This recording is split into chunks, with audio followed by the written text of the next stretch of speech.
खाद्यतेलाच्या किमतींमध्ये पारदर्शकता आणण्यासाठी सरकारने मोठं पाऊल उचललंय। महाराष्ट्रात तृतीयपंथीयांना व्यवसायासाठी 2 लाख रुपयांपर्यंत आर्थिक मदत मिळणार आहे।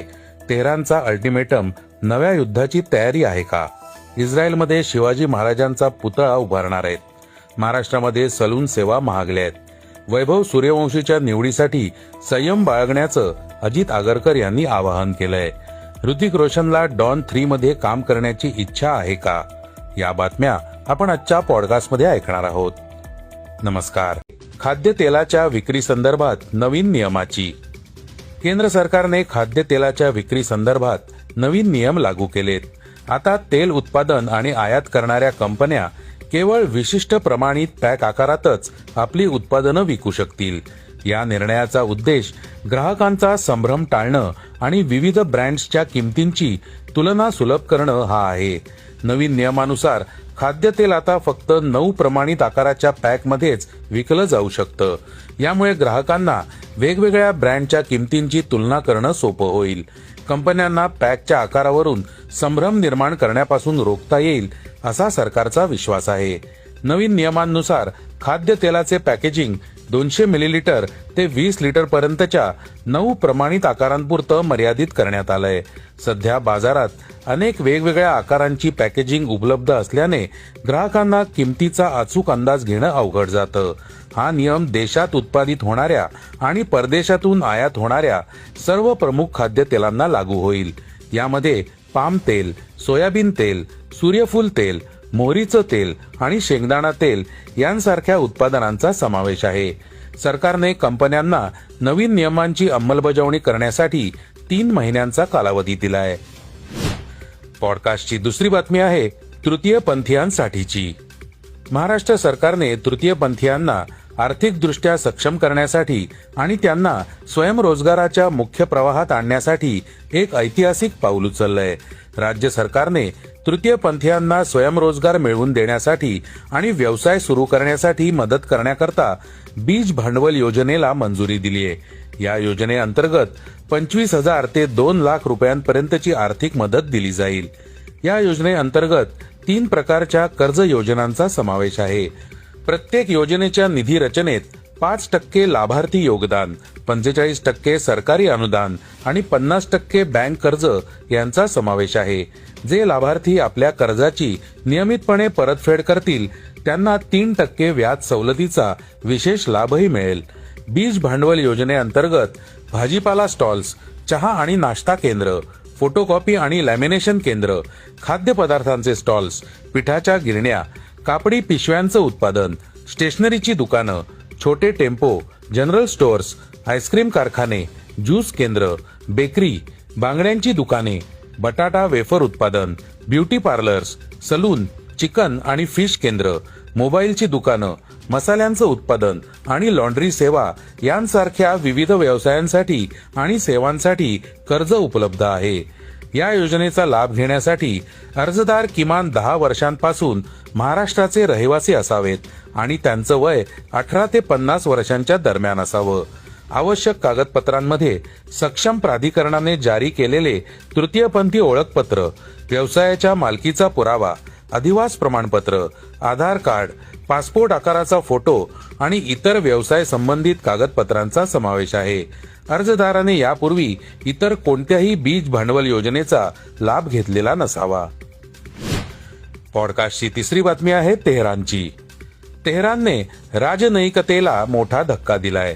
कागदी करार बाजूला सारून इराणने थेट आपल्या लघु युद्ध योजनेची अंमलबजावणी सुरू केली आहे। इराणचा स्पष्ट संदेश आहे की जर त्याचं तेल अडकून राहिलं तर संपूर्ण जागतिक अर्थव्यवस्था बुडेल। इराणची ही वक्तव्य आखातातील नव्या युद्धाच्या सुरुवातीचे संकेत देत आहेत का? कागदावरील करार एकमेकात गुंतलेत आणि समुद्र दारुगोळ्याच्या आगीने पेटलाय। नाटो आणि पेंटागॉनची युद्धनीती आधीच अयशस्वी झाली आहे आणि राजनैतिक डावपेचही अयशस्वी ठरलेत। आता ट्रम्प यांच्या विस्तारवादाच्या आग्रहाने एक असा मार्ग खुला केलाय जो संपूर्ण अरब प्रदेशासाठी सर्वात मोठं वादळ निर्माण करण्याची धमकी देतोय। इराणने संकेत दिलेत की जर अमेरिकेने नाकेबंदी उठवली नाही तर ते 5 वेगवेगळ्या आघाड्यांवर नाकेबंदी लादतील। याचा अर्थ पर्शियन आखात, होर्मुजची सामुद्रधुनी, ओमानचं आखात, बाब अल मंदेबची सामुद्रधुनी आणि एडनचं आखात हे सर्व बंद केले जातील. याचा अर्थ असा की इराण अरबस्तानापासून जगापर्यंतचा प्रत्येक तेल मार्ग बंद करू शकतो. पॉडकास्टची चौथी बातमी आहे छत्रपती शिवाजी महाराजांच्या पुतळ्याची.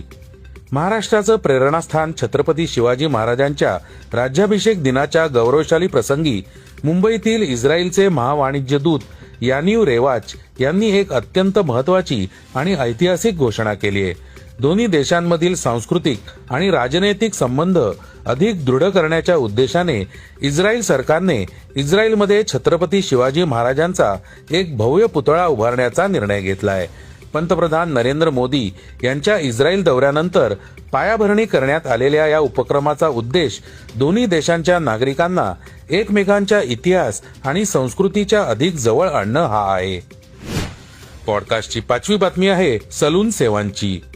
महाराष्ट्रातील लोकांना आता सलून सेवांसाठी अधिक पैसे मोजावे लागणार आहेत. राज्याच्या सलून व्यवस्थापन संघटनेने केस कापणे, दाढी करणे आणि इतर सेवांच्या दरात सुमारे 20% वाढ केली आहे. हे नवीन दर शनिवारी लागू झालेत. संस्थेने या दरवाढीमागे वाढता खर्च आणि आंतरराष्ट्रीय आर्थिक अनिश्चितता ही कारणं दिली आहेत. आता केस कापण्याचा खर्च 180 रुपये झालाय. दाढी करण्यासाठी 120 रुपये लागतील. दाढी ट्रिम करण्याचा दर 150 रुपये निश्चित करण्यात आलाय.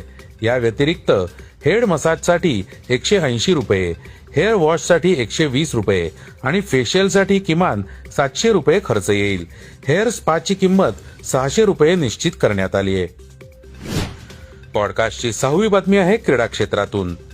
वैभव सूर्यवंशीला पहिल्यांदाच आंतरराष्ट्रीय क्रिकेटसाठी बोलावण्यात आलंय. सर्व अपेक्षा, अटकळ आणि मागण्या पूर्ण करत भारतीय क्रिकेट नियामक मंडळाने वैभवची T20 संघात निवड केली आहे. वैभवची निवड करणारे मुख्य निवडकर्ता अजित आगरकर यांना एक प्रश्न विचारण्यात आला, ज्याचं उत्तर त्यांना वैभवच्या वयामुळे टाळावं लागलं. आगरकर म्हणाले, सध्या आम्ही त्याची निवड त्या फॉर्मॅटसाठी केली आहे ज्यात त्याने चांगली कामगिरी केली आहे. कसोटी क्रिकेटमध्ये तो अजूनही नवखा आहे. त्याने नुकताच आपला प्रवास सुरू केलाय. देशांतर्गत हंगाम सुरू होईपर्यंत आणि तो काही कसोटी क्रिकेट खेळेपर्यंत आम्ही वाट पाहू. एवढी घाई कशासाठी? पॉडकास्टची शेवटची बातमी आहे डॉन 3 चित्रपटाची. बॉलिवूडच्या सर्वाधिक चर्चेत असलेल्या डॉन 3 या फ्रँचायझीबद्दल गेल्या काही काळापासून चर्चा सुरू आहे. सुरुवातीला रणवीर सिंगच्या या चित्रपटातील सहभागाच्या अफवा आणि त्यानंतर त्याने हा प्रकल्प सोडल्याच्या बातम्या चर्चेत आल्या होत्या. आता डॉन 3 पुन्हा एकदा चर्चेत आहे, पण यावेळी बॉलिवूड सुपरस्टार ऋतिक रोशन चर्चेत आहे. एका सोशल मीडिया पोस्ट नंतर ऋतिक डॉन 3 साठी स्वतःहून पुढे येत असल्याचा अंदाज चाहत्यांनी बांधायला सुरुवात केली आहे. ऋतिक रोशनने नुकतीच सोशल मीडियावर एक पोस्ट शेअर केली आहे, ज्यामध्ये त्याने पुढे कोणत्या प्रकारच्या भूमिका साकारायच्या आहेत हे उघड केलंय. त्याने स्वतःचा एक फोटो शेअर केला आणि त्याखाली लिहिलं, मला नुकतंच विचारण्यात आलं की मला कोणत्या प्रकारची भूमिका साकारायची आहे आणि जेव्हा मला ही कल्पना सुचली तेव्हा मला आश्चर्य वाटलं. लक बाय चान्स मधला जफर आठवतोय का? तेच पात्र. मी तशी कोणतीही भूमिका क्षणात स्वीकारेन, पण दुर्दैवाने दिग्दर्शकांना मला फक्त चांगल्या मुलाच्या भूमिकेतच पाहायचंय. यानंतर आता याची चर्चा होतीये. हे होतं isakal.comचं पॉडकास्ट, अर्थात सकाळचं पॉडकास्ट. उद्या पुन्हा भेटूयात. हे पॉडकास्ट तुम्हाला कसं वाटलं जरूर कळवा. त्याला रेटिंग द्या आणि इतरांना रेकमेंड करा. धन्यवाद. Script and research by Vrushal Karmarkar.